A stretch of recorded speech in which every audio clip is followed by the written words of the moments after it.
Section 1. You will hear a telephone conversation between an official at a village hall and a woman who wants to hire a public room.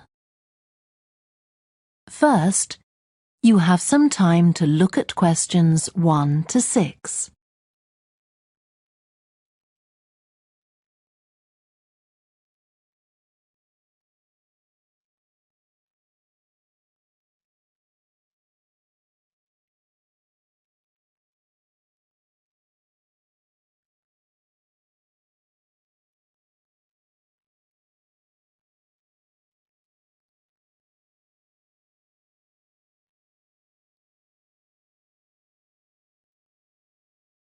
You will see that there is an example that has been done for you.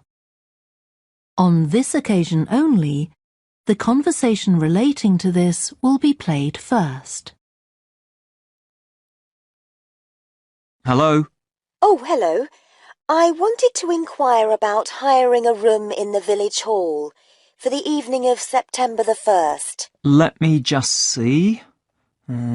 Yes, we have both rooms available that evening. There's our main hall, that's got seating for 200 people, or there's the Charlton room. The main hall seats 200, so 200 has been written in the space. Now we shall begin. You should answer the questions as you listen, because you will not hear the recording a second time. Listen carefully and answer questions 1 to 6. Hello? Oh, hello. I wanted to inquire about hiring a room in the village hall for the evening of September the 1st. Let me just see.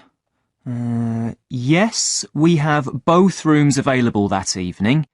There's our main hall, that's got seating for 200 people, or there's the Charlton room. Sorry? The Charlton room, Charlton.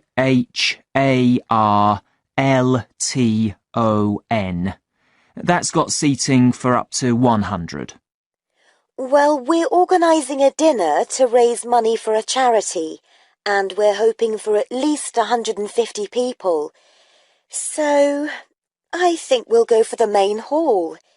How much would that cost? Let's see. You wanted it for the evening of September the 1st? Yes, that's a Saturday. So from 6 p.m. to midnight, that'd be £115. That's the weekend price. It's £75 on weekdays. That's all right. And I have to tell you, there's also a deposit of £250, which is returnable, of course, as long as there's no damage. But we do insist that this is paid in cash. We don't take cards for that. You can pay the actual rent of the room however you like, though. Cash, credit card, cheque. Oh, well, I suppose that's okay. So, does the charge include use of tables and chairs and so on? Oh, yes. And what about parking? Yeah, that's all included. The only thing that isn't included is, you said you were organising a dinner? Yeah. Well, you'll have to pay extra for the kitchen if you want to use that. It's £25. It's got very good facilities, good quality cookers and fridges and so on. OK. Well, I suppose that's all right. We can cover the cost in our entry charges. Right, so I'll make a note of that. Now, there are just 1 or 2 things you need to think about before the event. For example, you'll have to see about getting a licence if you're planning to have any music during the meal. Oh, really? It's quite straightforward. I'll give you the details later on. And about a week or 10 days before your event, you'll need to contact the caretaker, that's Mr. Evans, to make the arrangements for entry. He'll sort that out with you. And do I give him the payment as well? No, you do that directly with me. Before you hear the rest of the conversation, you have some time to look at questions 7 to 10.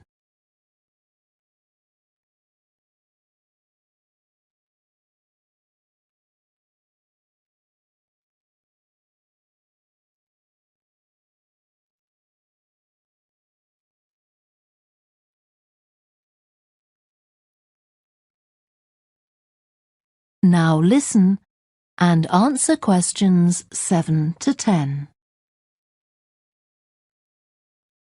Right. Now, is there anything I need to know about what happens during the event? Well, as you'll be aware, of course, the building is no smoking throughout. Of course. Now, are you having a band? Yes. Well, they'll have a lot of equipment, so rather than using the front door, they should park their van round the back and use the stage door there. You can open that from inside, but don't forget to lock it at the end. OK. And talking of bands, I'm sure I don't need to tell you this, but you must make sure that no one fiddles about with the black box by the fire door. That's a system that cuts in when the volume reaches a certain level. It's a legal requirement. Sure. Anyway, we want people to be able to talk to one another, so we don't want anything too loud. Oh, that reminds me. We'll be having speeches. Are there any microphones available? Yep, just let the caretaker know. He'll get those for you. Right, now, when the event is over, we do ask that the premises are left in good condition. So there's a locked cupboard, and you'll be informed of the code you need to open that. It's got all the cleaning equipment, brushes and detergent and so on. Right. So what do we need to do after everyone's gone? Sweep the floors, I suppose? Well, actually, they have to be washed, not just swept. Then you'll be provided with black plastic bags, so all the rubbish must be collected up and left outside the door. Of course. We'll make sure everything's left tidy. Oh, and I forgot to ask. I presume we can have decorations in the room? Yes, but you must take them down afterwards. Sure. And the chairs and tables should be stacked up neatly at the back of the room. I'll make sure I've got a few people to help me. That is the end of section 1. You now have half a minute to check your answers.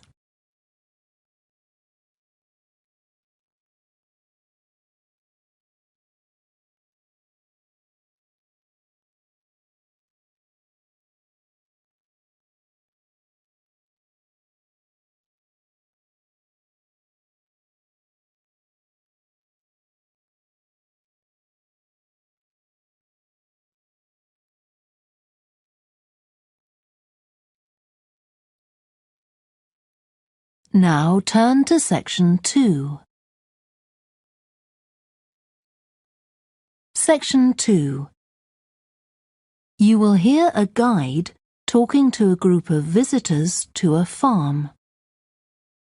First, you have some time to look at questions 11 to 14.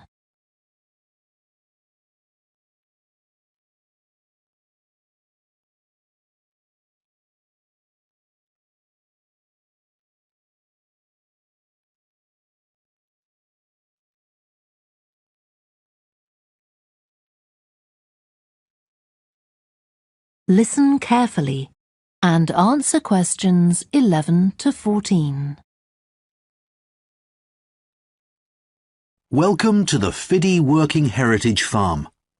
This open-air museum gives you the experience of agriculture and rural life in the English countryside at the end of the 19th century. So you'll see a typical farm of that period, and like me, all the staff are dressed in clothes of that time. I must give you some advice and safety tips before we go any further. As it's a working farm, please don't frighten or injure the animals. We have a lot here, and many of them are breeds that are now quite rare. And do stay at a safe distance from the tools. Some of them have sharp points, which can be pretty dangerous, so please don't touch them. We don't want any accidents, do we? The ground is very uneven, and you might slip if you're wearing sandals, so I'm glad to see you're all wearing shoes. We always advise people to do that. Now, children of all ages are very welcome here, and usually even very young children love the ducks and lambs, so do bring them along next time you come. I don't think any of you have brought dogs with you, but in case you have, I'm afraid they'll have to stay in the car park unless they're guide dogs. I'm sure you'll understand that they could cause a lot of problems on a farm. Before you hear the rest of the talk, you have some time to look at questions 15 to 20.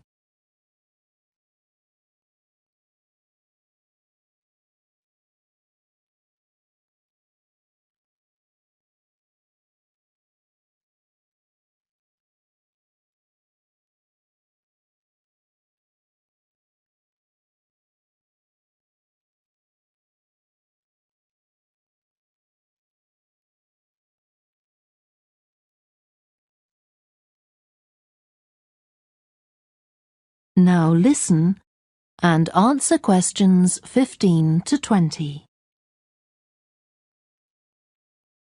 Now let me give you some idea of the layout of the farm. The building where you bought your tickets is the new barn immediately to your right, and we're now at the beginning of the main path to the farmland, and of course the car park is on your left. The scarecrow you can see in the car park in the corner beside the main path is a traditional figure for keeping the birds away from crops. But our scarecrow is a permanent sculpture. It's taller than a human being, so you can see it from quite a distance.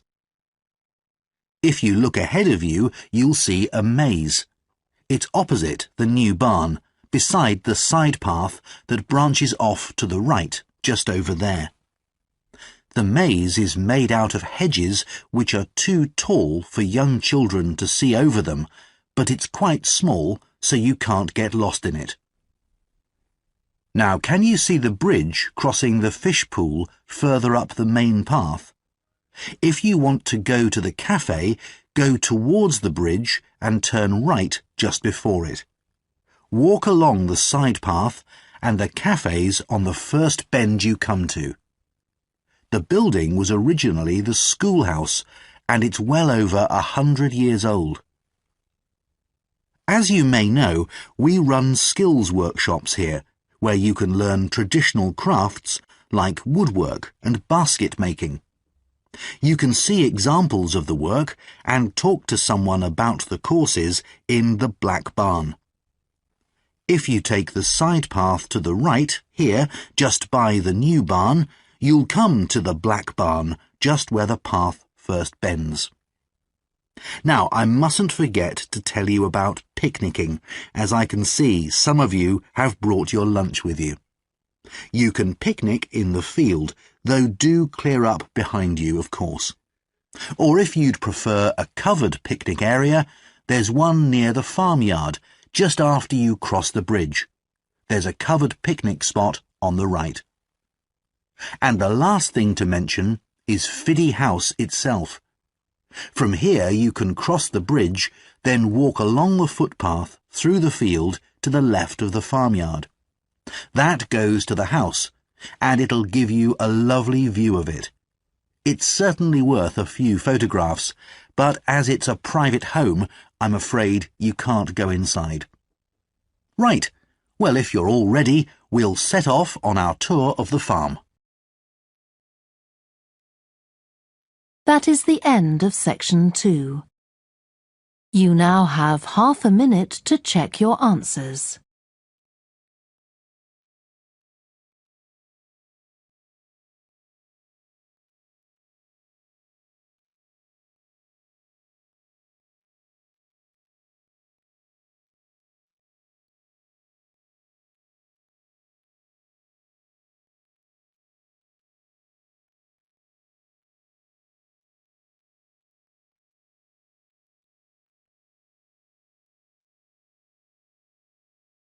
Now turn to section 3. Section 3. You will hear two psychology students called Lisa and Greg discussing a project they have to do. First, you have some time to look at questions 21 to 27.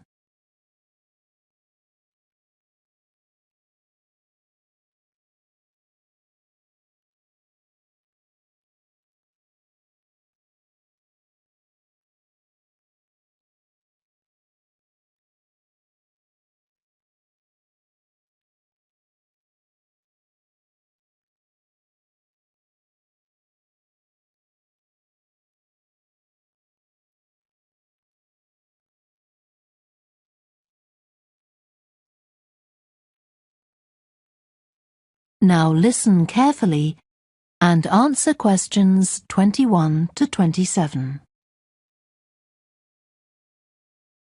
OK, Greg, so I finally managed to read the article you mentioned, the one about the study on gender in physics.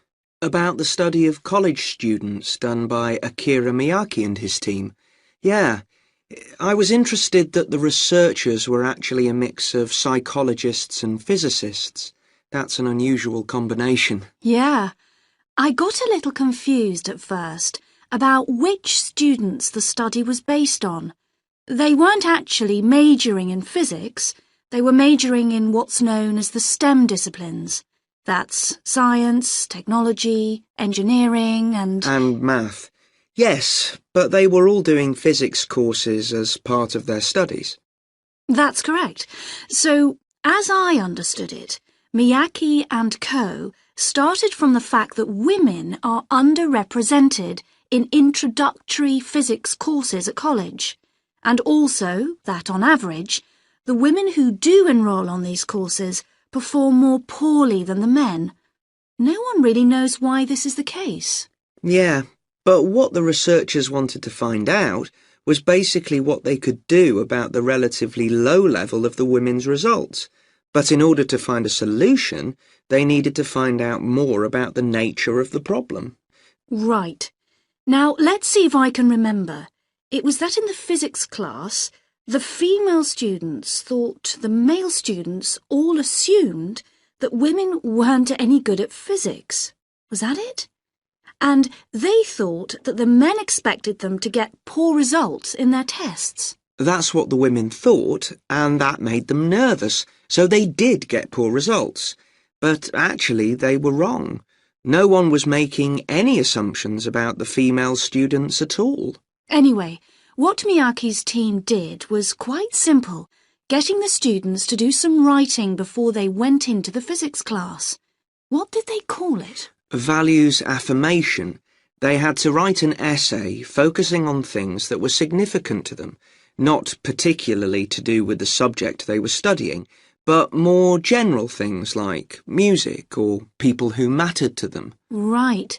So the idea of doing the writing is that this gets the students thinking in a positive way. And putting these thoughts into words can relax them and help them overcome the psychological factors that lead to poor performance. Yeah. But what the researchers in the study hadn't expected was that this one activity raised the women's physics grades from the C to the B range. A huge change. Pity it wasn't to an A, but still. No, but it does suggest that the women were seriously underperforming beforehand in comparison with the men. Yes. Mind you, Miyake's article left out a lot of details, like did the students do the writing just once or several times? And had they been told why they were doing the writing? That might have affected the results. You mean if they know the researchers thought it might help them to improve, then they just try to fulfill that expectation? Exactly. Before you hear the rest of the discussion, you have some time to look at questions 28 to 30.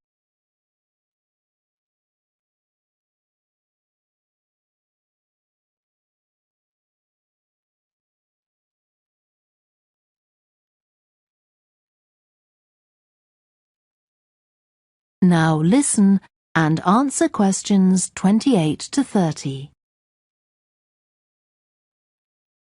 So anyway, I thought for our project we could do a similar study, but investigate whether it really was the writing activity that had that result. OK, so we could ask them to do a writing task about something completely different, something more factual, like a general knowledge topic. Maybe, or we could have half the students doing a writing task and half doing something else, like an oral task. Or even half do the same writing task as in the original research and half do a factual writing task. Then we'd see if it really is the topic that made the difference or something else. That's it. Good.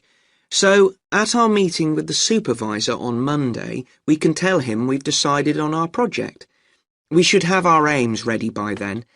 I suppose we need to read the original study. The article's just a summary. And there was another article I read by Smolinski. It was about her research on how women and men perform in mixed teams in class, compared with single-sex teams and on their own. Let me guess. The women were better at teamwork. That's what I expected. But actually, the men and the women got the same results, whether they were working in teams or on their own. But I guess it's not that relevant to us. What worries me, anyway, is how we're going to get everything done in the time. We'll be okay now we know what we're doing. Though I'm not clear how we assess whether the students in our experiment actually make any progress or not. No, we may need some advice on that. The main thing's to make sure we have the right size sample, not too big or too small. That shouldn't be difficult. Right, what do we need to do next? We could have a look at the timetable for the science classes, or perhaps we should just make an appointment to see one of the science professors. That'd be better. Great. And we could even get to observe one of the classes. What for? Well, OK, maybe let's just go with your idea. Right, well, I think that's everything for now. That is the end of section 3. You now have half a minute to check your answers.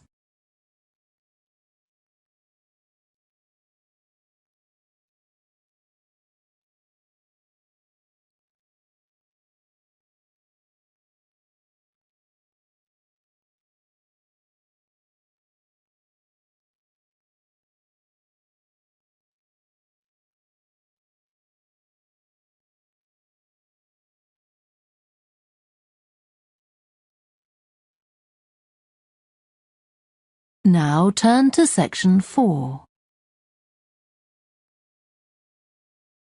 Section 4.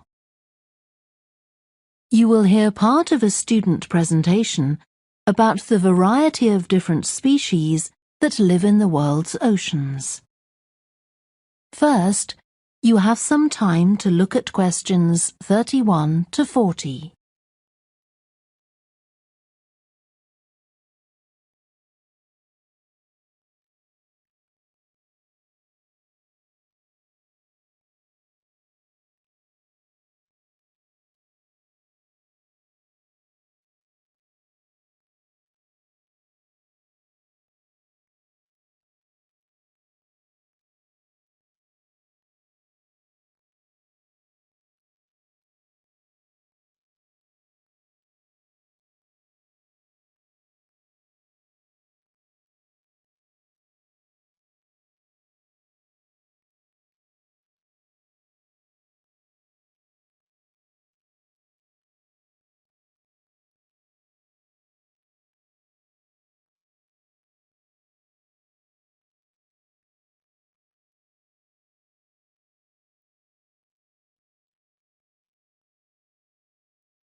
Now listen carefully and answer questions 31 to 40.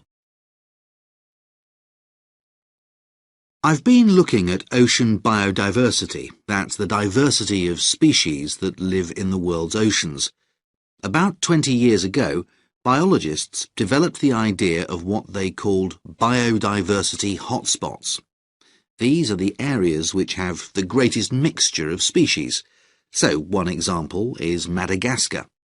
These hotspots are significant because they allow us to locate key areas for focusing efforts at conservation. Biologists can identify hotspots on land fairly easily, but until recently, very little was known about species distribution and diversity in the oceans, and no one even knew if hotspots existed there. Then a Canadian biologist called Boris Worm did some research in 2005 on data on ocean species that he got from the fishing industry. Worm located 5 hotspots for large ocean predators, like sharks, and looked at what they had in common. The main thing he'd expected to find was that they had very high concentrations of food, but to his surprise, that was only true for 4 of the hotspots. The remaining hotspot was quite badly off in that regard. But what he did find was that in all cases, the water at the surface of the ocean had relatively high temperatures, even when it was cool at greater depths. So, this seemed to be a factor in supporting a diverse range of these large predators. However, this wasn't enough on its own, because he also found that the water needed to have enough oxygen in it. So these 2 factors seemed necessary to support the high metabolic rate of these large fish.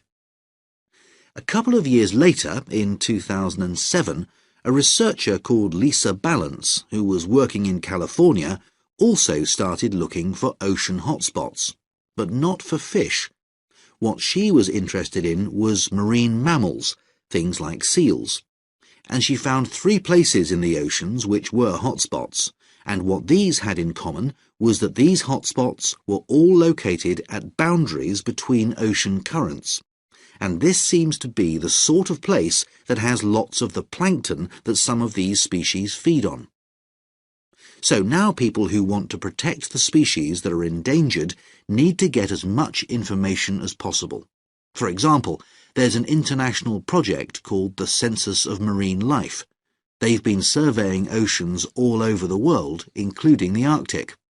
One thing they found there, which stunned other researchers, was that there were large numbers of species which live below the ice, sometimes under a layer up to 20 meters thick.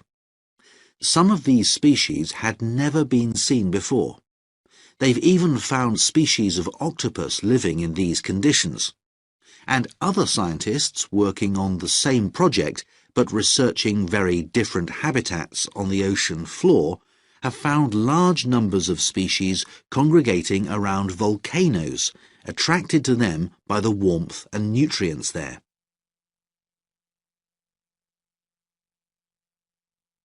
However, biologists still don't know how serious the threat to their survival is for each individual species. So a body called the Global Marine Species Assessment is now creating a list of endangered species on land, so they consider things like the size of the population, how many members of one species there are in a particular place, and then they look at their distribution in geographical terms. Although this is quite difficult when you're looking at fish because they're so mobile. And then thirdly, they calculate the rate at which the decline of the species is happening. So far, only 1,500 species have been assessed, but they want to increase this figure to 20,000. For each one they assess, they use the data they collect on that species to produce a map showing its distribution. Ultimately, they will be able to use these to figure out not only where most species are located, but also where they are most threatened. So, finally, what can be done to retain the diversity of species in the world's oceans? Firstly, we need to set up more reserves in our oceans, places where marine species are protected. We have some, but not enough. In addition, to preserve species such as leatherback turtles, which live out in the high seas but have their nesting sites on the American coast, we need to create corridors for migration, so they can get from one area to another safely. As well as this, action needs to be taken to lower the levels of fishing quotas to prevent overfishing of endangered species. And finally, there's the problem of bycatch. This refers to the catching of unwanted fish by fishing boats. They're returned to the sea, but they're often dead or dying. If these commercial fishing boats used equipment which was more selective so that only the fish wanted for consumption were caught, this problem could be overcome. OK, so does anyone have any questions about... That is the end of section 4. You now have half a minute to check your answers.